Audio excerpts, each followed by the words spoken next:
I'm Alexander Burke. I'm 33 years old and I live in Somerville, Mass.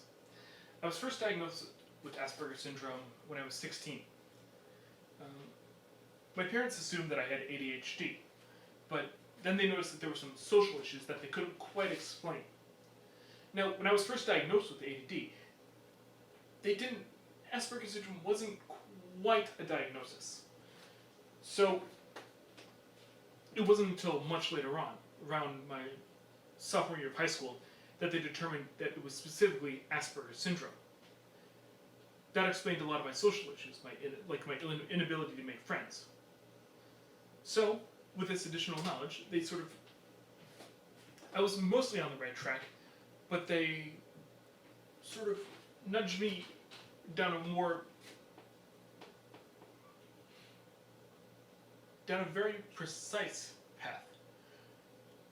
Not necessarily to some great future, but just to a point where I can actually really succeed.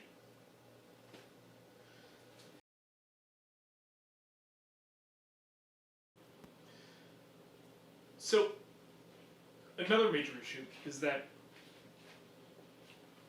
while Asperger's syndrome already makes it difficult for someone to make social connections or understand social cues, I myself am just naturally a little bit shy. Not only do I not know how to start, but I also don't really want to. It's kind of the difference between being unsocial and being antisocial. With antisocial, you just don't want to associate with people at all. But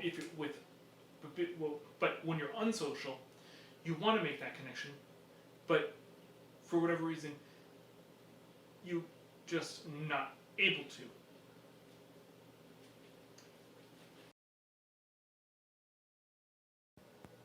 So in high school, I had made a couple of friends on my freshman year, but for whatever reason, I didn't always feel that sense of connection. Like, they were from a different town, so they were already friends before I even met them.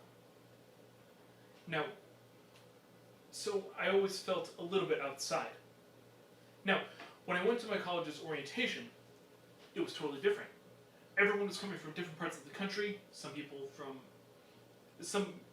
even some international students, all coming to this one place for this one specific goal, to meet people. So, we were all in the same situation. Nobody knew each other. There were no connections. So, we kind of had to come together and form our own. And I did. I actually made a couple of friends during that orientation that were my friends all through all 4 years. And then when college actually started, we still had that kind of core group, but as time went by, each of us had our different things, our different classes, different social groups, even different music groups. So, while we still had that core, everyone sort of spread out, met different people, went to different things, had different connections. I didn't have those social connections anymore, so I had to work my way in. Now, my roommate at the time, he had his own set of friends from his hometown, so he'd bring them along to different trivia nights, maybe out to a bar to see a band. He'd bring me along, I'd meet them, we'd have a good time. And then a little while after that, I actually met my upstairs neighbor. She was really nice. We got along well. We went out a few times. Nothing really happened, but it was just good to have that connection. And then, even after that, I decided to start reaching beyond people that I knew to things that I was interested in, and then meeting people based off of that.